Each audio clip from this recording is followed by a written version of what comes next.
Welcome to the Rainmaker Multiplier on Demand, a podcast for leading financial professionals, or rainmakers, and their teams that offer support for securing a successful future.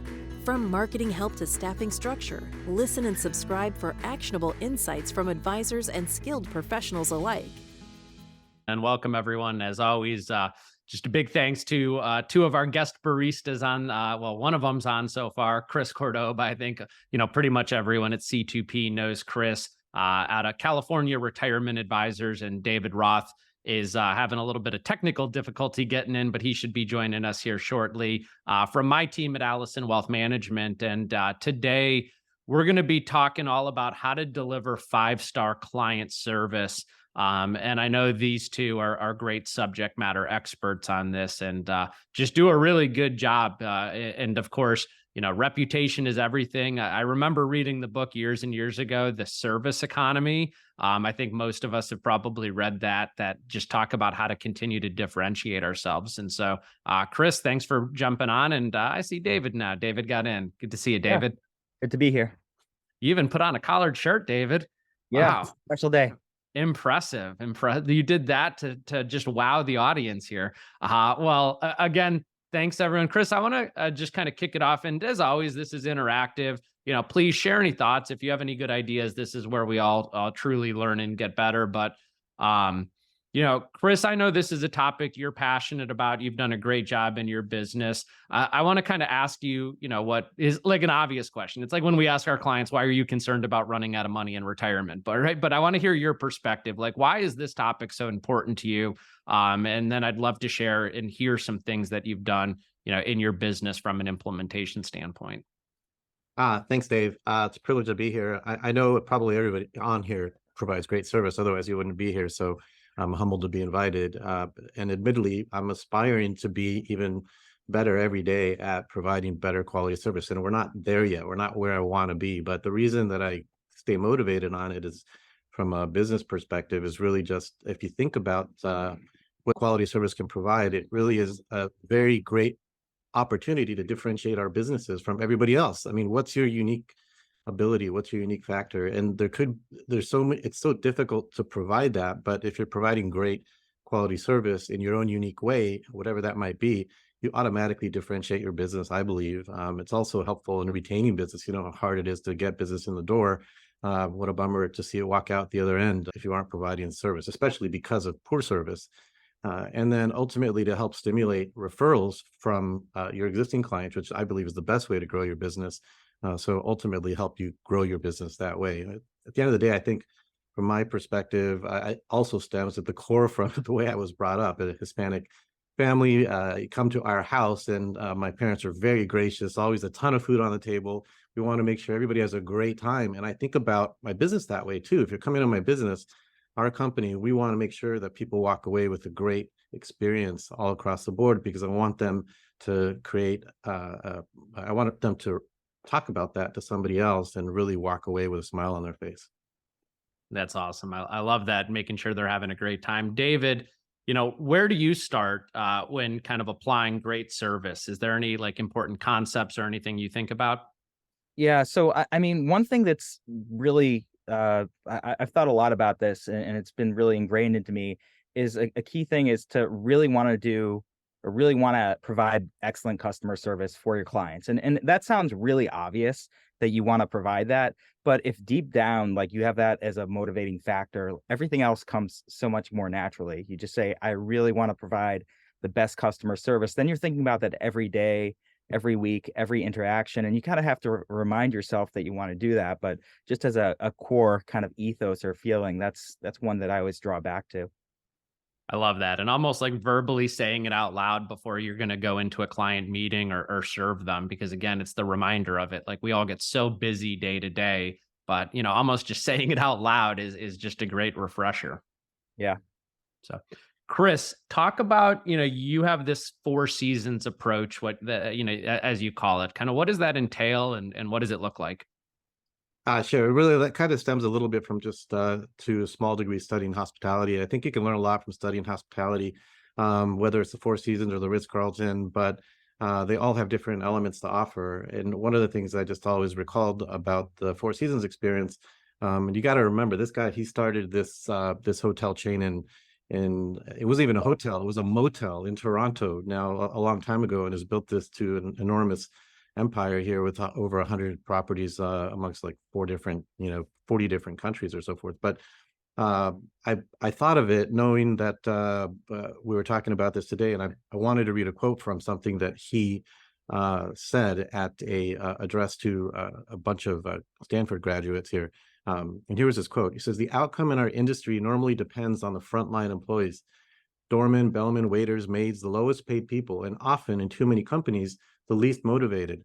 These frontline staff represent our product to our customers. In the most realistic sense, they are our product." And it just reminds me a little bit about now shifting gears to a different analogy, maybe like going to one of the best restaurants that you can think of, and you're excited to be there. The waiters bring the food out, and they put the plate down. They say, "Don't touch it," because it's hot. Of course, you touch it, and then they walk away. You're ready to eat, can't wait to dig in, and then what happens? You don't have your utensils, right? And so the chef in the kitchen, which is maybe us as the advisors, have done an extraordinary job on your end, because you're giving yourselves credit for all the great work we do. But what good does it do if the phone isn't answered properly, if somebody's change of address doesn't get done properly? And so it really encompasses, like, I think, a group effort and understanding that creating a culture within your company is as important all the way through, and not just with the great financial advisor or providing great financial advice. Yeah, I love that. You have kind of explained what your 3 T's are, and kind of how you leverage that concept in your client service process. Yeah, we were chatting about that. I know the T's are just super simple, and really the first T, I'll tell you what they are. They're tools, tech, and training. Tools can be anything. You mentioned a book a little while ago. There's 3 books that I ask everybody to read when they come aboard, because now generationally, some of these aren't as popular today as they used to be. But one would be The Wow Factor. The other is Raving Fans, and the other is How to Win Friends and Influence People. But C2P is a tool. I mean, all these resources that we have in order to improve upon the quality of the work that we're doing, but just really understanding even the 4 Seasons experience. We gave a presentation on In-N-Out and how they operate different than other companies. So just trying to continue to convey the importance of quality care and customer service. Tech is going to be something that we can really leverage to help be more efficient in everything that we do along the way. I know a lot of people use WealthBox or Redtail. We use Hubly to build out our workflows and processes in order to have consistency along the way, and make sure that everything's getting done properly and consistently as best as possible on a regular basis. We also use a company called Absolute Engagement to create annual surveys, which we just sent out. Just got some of the information back, which is kind of cool. We can share more on that if you like. And then also, what's the other tech that, Catchlight. Catchlight is another one that is, interestingly enough, if you're not familiar with it, it's one that's utilized more for lead generation and getting an idea of what people, what leads might look like before you meet them in terms of potential net worth and things that they like to do and all these things. But they can also be used to get a better sense on your existing clients if you don't really know that information on them yet. And then training ultimately is just to help the advisors understand what the training takes to utilize these tools effectively and build them into your processes, because otherwise you just end up with an expensive tech that you're not utilizing. And I think I've been most guilty of that over the years. So the training and really the adoption of utilizing the tools and tech and process is going to be probably most important of all. That's awesome. I love kind of the combination of those 3. And, so much is even just in communication, right? I did a podcast episode with Matt Abrahams, who is a professor of the Graduate School of Business at Stanford, on communication. It's going to be released probably in the next week or so on Bucket Plan on Demand. But like, even the little things in kind of your body language that come across. I was having this conversation with Conrad, I think last week or 2 weeks ago, Conrad, of like the little difference it makes when you smile as you're communicating. So like if your team are answering the phone or talking to clients, or like, we have a taxes and retirement seminar coming up at 1:00 today. It's like that importance of smiling as you're communicating. It just helps like drive those natural abilities, and you could feel it on the other end of the phone. When somebody is smiling and talking to you, it's so much different than if they're just sitting there kind of going through the motions. And David, I want to kind of jump over to you quick because I think you've done a great job at some of this. Like you probably communicate with our clients at Alison Wealth more than I do now. What are, kind of some of the things that you do in terms of like prioritizing efficiency versus personalization and kind of how you think about that balance there? Because of course, we all want to get stuff done as quick as we can and focus on efficiency, but there's a tremendous balance of personalization and individualization that needs to happen. Yeah, and I think that it's a great question. A lot of it goes back to who we're working with and how do they like to consume information. Because I'm sure everyone here has different clients who love to talk on the phone, and some hate to talk on the phone. Some like to be on Zoom meetings. Some like to meet in person. So it's really tailoring it to what the client would want. And some of it is also dependent on what the type of question is. Is this a question that can be answered with an email, or is it a question that requires a phone call? I can think of a couple examples. We have a couple clients who they love to talk on the phone, so they'll just call us up. And I, one thing that I have, tried to get better at is email, because I personally love talking on the phone. But when we have clients who also like that, it's a great, sync up. And I can see it with other people in our generation who are a little phone averse. It's a little bit harder to connect with those clients. So just to get back to the point, I think just really figuring out what works best for the client, whether that's phone, email, communication, or sometimes even recording a video so that they can process it on their own time. So there's a bunch of different options. Yeah, I think I see these, I'm CC'd on a lot of these emails, between David and our clients. And like you do so much video recording to walk clients through and answer their questions, and use Loom or record a quick Zoom meeting or, do a bomb video. But I see the feedback from these clients and they're like, thank you so much for that video. That was so helpful. And it's so much better than trying to articulate over a phone call, just verbally, or trying to put in writing to articulate what you're trying to accomplish. And, I think that's definitely been one of the things our clients have appreciated most is just the video communication that you do with them. Yeah, and it's great as a advisor too, because when we go back and have a update meeting, I could watch that same video and see what was the analysis that I put through, and it's in a concise 2-3 minute block. Well, and it even helps me, like, when I'm sitting in the first chair and you're sitting in the second chair tonight, we have a review with one of our larger clients, and she has a ton of incentive stock options. And it's like, I could try to go look at all those Excel files and the modeling that maybe you did, in January or February. But now that we're closing out the end of the year, for me to just go watch like a 5-7 minute video of you explaining some of the options, again, we could reuse those videos to bring us back kind of front and center to, whatever the conversation was or the idea was we were trying to share with the client. Yeah, exactly. So, Chris, are you doing anything like that? Or kind of any hacks that you have as you think about like best practices or things you do to make the experience a little more unique? It's interesting. I've been pretty feverishly building out our service processes this year, and to David's point, I think as you're doing that, I found that it's really important to really distinguish what the priority is, because it's hard to fire on all cylinders. And I've kind of come to the realization that you have to either focus on the caliber of quality on that particular item, or the degree of expediency, how fast you're going to get it done, or are you going to create a very customized and personalized experience on it. But before you can do any of that, you've got to meet the regular expectations along the way, because you can fail at that and then everything's out the door. But as we're building out these processes, at the tail end, for instance, of our review process, we have the option for the advisor, just a reminder there, to go ahead and click and send a thank you. We could send a thank you, part of the summary, the quality consultation summary that we would send out immediately gets dictated. I know most people are doing that. We send that out. We have a template format that we send that out, construct that. And then also, as soon as they leave the office, to send a bomb video as well, just thanking them and giving a quick summary of the meeting and telling them looking forward to seeing them next time.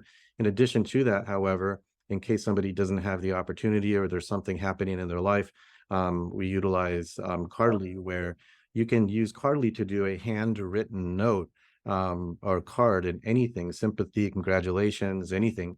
And they actually take a sampling of your own writing, and you just type it out. We don't even type it out. We have somebody type it out, and somebody else on our team executes the card that gets sent to that person's home. So between video and personalization of something that they receive in the mail that's customized, those may be just a couple examples along the way.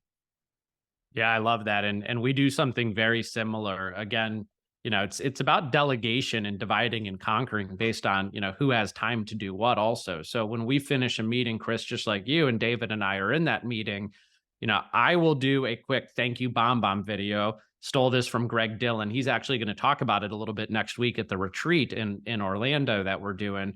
But, I do the quick 2-minute bomb video. Hey, it was great meeting you, Chris. Appreciate your candor, sharing all that great information. Really excited about the value and what we're going to be doing, building out your financial plan, putting your bucket plan together, getting all these concerns you have addressed and the priorities taken care of, right? Like for me, that's a 2-3 minute bomb click video, hit send, it's out the door. And then behind the scenes, David is doing what Greg Dillon calls the artifact email, which is the full summary. And David, that takes you about how much time on average to put together? It depends on the client, how much information, but it might take an hour or so to put together. Again, a lot of it's going back through the notes. I'll use that time to also update our software and CRM so that we have that. But it's a good use of time. Yeah, it's a good use of time because it gets everything organized. It's every action item. It's every to-do. It's every task. It's making sure everything's up to date in the CRM or e-money, and then really summarizing everything out to the client. So while you might think, wow, it's an hour, the first thing that we typically do is that process is really just happening for diamond or blue diamond clients. It might be hard to do that for like somebody who comes in with a $250,000 account. But for the core clients we all want, like that's just the level of service and kind of back end workflow that I think, delivers great value. The one thing I just want to throw out there too, actually, David, this is something that you created. I've never even mentioned it to you, but I think it's brilliant. I was actually just talking with Dave Buchwald's office Dave Buchwald about this and Greg Dillon, I think 2 or 3 nights ago, is you've taken the initiative where you actually have opened up like a personal account at some of the contra firms that we do a lot of business at. So like as an example, we have a lot of clients that have a lot of company stock at E-Trade as the custodian. Like Apple has their plan there and a bunch of others. And I can't tell you how many times we need to walk clients through how to extract certain reports like cost basis reports or ESPP plan reports or incentive stock option reports. And like David opened up an E-Trade account. I don't know, you fund it with $50 or $100, and that allows him to log in and take screenshots of how to do this stuff and create videos. And, that's one of the things that I would highly encourage for your staff. Like I have an account at Schwab, I bank at Schwab, I have an account at Fidelity. I have all of these things set up so I can personalize and relate to what I'm trying to explain to my clients. And so from a service standard, getting your staff using the institutions that you actually utilize to be able to log in as a client and see what they're seeing, I think is a big value in and of itself. And again, I can't tell you how many times having like David have his E-Trade account has like saved the day in terms of cutting down hours of work of us trying to get on a one-on-one call, have the client share their screen, do all that stuff. So that's great. And I think worth noting there, and that's to Dave's credit, is just taking the initiative to do that, something you can't teach, and just expanding upon client quality service from a group effort, not just from you, Dave Alison, down. It's like here's something you didn't even think of, but it's helping the entire team. I think that's worth mentioning. Absolutely. I mean, Chris, as you think of your team, you have a bigger team than we have at Alison Wealth, for example, or I mean, even David, for that matter, in any kind of facet of what you do at Alison Wealth Management or just kind of otherwise. Are there any like key intangibles you think are just paramount to like delivering excellent customer service every time? Anything that kind of comes front of mind to you? Yeah, well, question. Go ahead, Dave.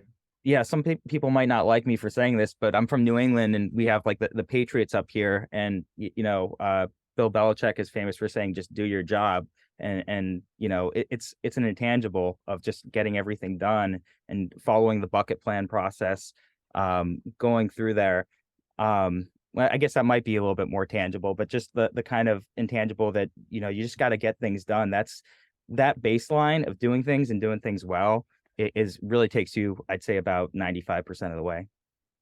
Yeah, I was just going to add I mean, it's again, nothing novel here, but just putting yourself in the client situation and think about how you would feel in that situation. It comes back a little bit to the Four Seasons. It's really the client's perception of reality that you need to focus on, because that's all that matters at the end of the day. And we think about an example, maybe to ponder and how we can leverage that is you think about all of the from a marketing perspective, how it can be very powerful to attract somebody based upon a life stage event or a milestone or age or something. But with your existing clients, you could do that as well by thinking a little bit about, all right, I'm working with this particular team and I'm turning Social Security age and I haven't heard from them. So it's just another opportunity to rethink where if I was working with a financial advisor office, I should like to have received some notification because I'm getting reaching Social Security or Medicare age or anything like that. So just opportunities to provide additional information to somebody based upon those. I know there's tools and techs that can help do that as well. Well, and I think, some of it is too, like, David, you mentioned earlier, like doing the work. I think that's really important. Like, just an example on, Wednesday evening, of course, I think we were all getting ready for Thanksgiving Thursday. I know for myself, I took 2 hours in the evening and blocked on my calendar and recorded a personal bomb video for every one of our Diamond and Blue Diamond clients. And I sent it out with their name, giving them a personal message, talking about them. And again, I think that the reality of it is, and I've shared this with David, at least in our practice, like our clients tend to be pretty high net worth. They can go anywhere. Like any wealth management firm would be incredibly grateful to have one of our clients. And so like, we need to defend that. We need to protect that. We need to go above and beyond and really make sure we're kind of forging these personal relationships. And so, was it tedious? Did I want to sit in front of my computer screen for 2 hours and do that? No, but, again, I think it goes a long way versus them getting a generic card, like maybe not even with their name on it from a third party, or like, Chris, I love, the handwritten ones that you have. I think those make it a lot more personal, but I'd identify your most important relationships too. And like, ask, did you wish them a personal Thanksgiving? Did you send them a message? Things like BombBomb make it so quick, easy, and convenient to do. Yeah, and the human touch is again just a way to differentiate. Everybody can differentiate themselves just by being yourself, but you got to be in front of the person to do that. And video makes it so easy to do that. And not to go back in time, but just actually getting together with somebody, and as simple as taking somebody to lunch or dinner is so powerful. We look across the board on the handful of advisors that we have. And the person that's generating the most referrals is simply because they're not simply, that's not the only reason, but I think a big part of it is because they're making the time to connect with people on times that are important to them. Taking somebody to lunch or dinner, especially on their birthday or near their birthday, especially if it's a milestone, it's so simple to do. Maybe even inviting some of their friends and family along the way if they want to. But I think those human basic elements are oftentimes missing with all the tech that we have in this world today as well. Yeah, I totally agree. At Alison Wealth in our L10, we added as a scorecard. Actually, Brittany's on here. She suggested this when she joined, which was I thought it was just awesome. Is we have a scorecard measurement of personal non-business interactions with our clients. Like, and every quarter we have a certain goal of how many we want to get. Because again, I think they incredibly value the tax help, the investment returns, the financial planning, the income generation. But again, I think it's all about that kind of personal non-business. Hey, I was thinking about you. How's your son doing at college type of thing that just goes above and beyond. Charlie, you have your hand up. Do you have a question? I was just going to add a quick story. I had a scheduled phone call yesterday with a payroll company. I'm interviewing different payroll companies, and it was scheduled for, I think, 10 o'clock. And he was supposed to call me and never heard from him. And then we thought maybe we had time zones mixed up. Well, I gave it like 6 hours and never heard from him. And so I finally sent him an email and said, hey, I'm sure it's my fault. Something got miscommunicated, but I just wanted to see if we were still intending to have that phone call. And his response was, hey, Chris, I called, nobody answered. And that was all he said. And, it's, first of all, my name's Charlie. So, get the name right. And then also just take ownership. And even if it wasn't his fault, I would have appreciated if he would have taken ownership on the miscommunication. But after that experience, there's no way I'm going to do business with that company if that's my first interaction with them. And so I think just the way we communicate, and even if it's not our fault, it's still our responsibility to take ownership of mistakes when they're made, goes a long way. You're 100% right. And, again, I think it's some of the simple reminders, David. I think everyone will get a quick chuckle out of this, but like when you first joined, like, we had a lot of stuff going on, right? And as a new team member, you're, any of new team members overwhelmed and trying to identify priorities. And remember, one day we were meeting and you were like, kind of, Dave, what are the priorities? And I was like, we only have two. And you took them and you wrote down the two priorities and you stuck it on your computer screen where where you stare every day. But what were those two?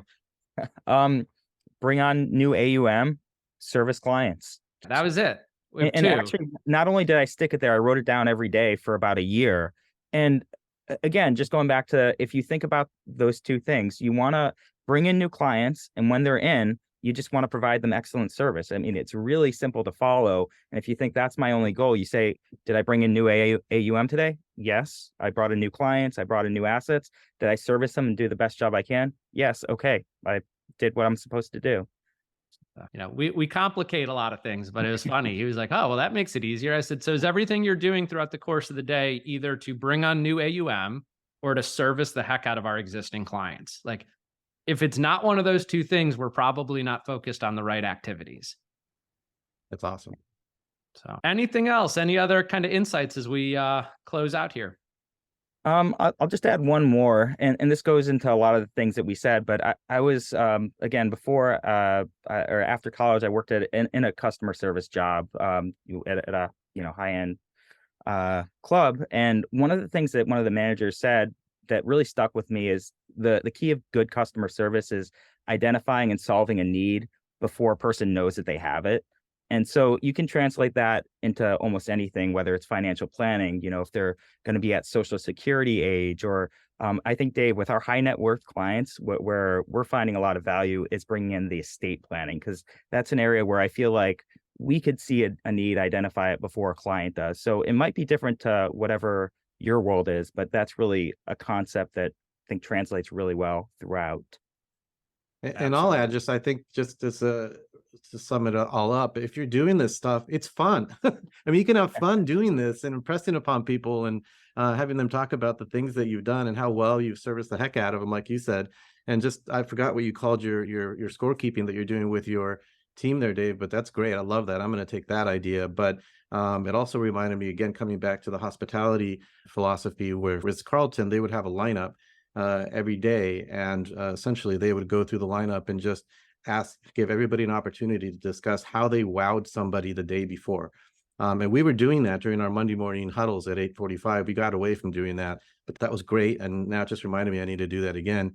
The other thing they did is they spoke about every important guest that was going to come to their hotel the next day, and that was going to check in the morning. And then they would talk about unique aspects of that person so that they could have better conversations. They could service them even better.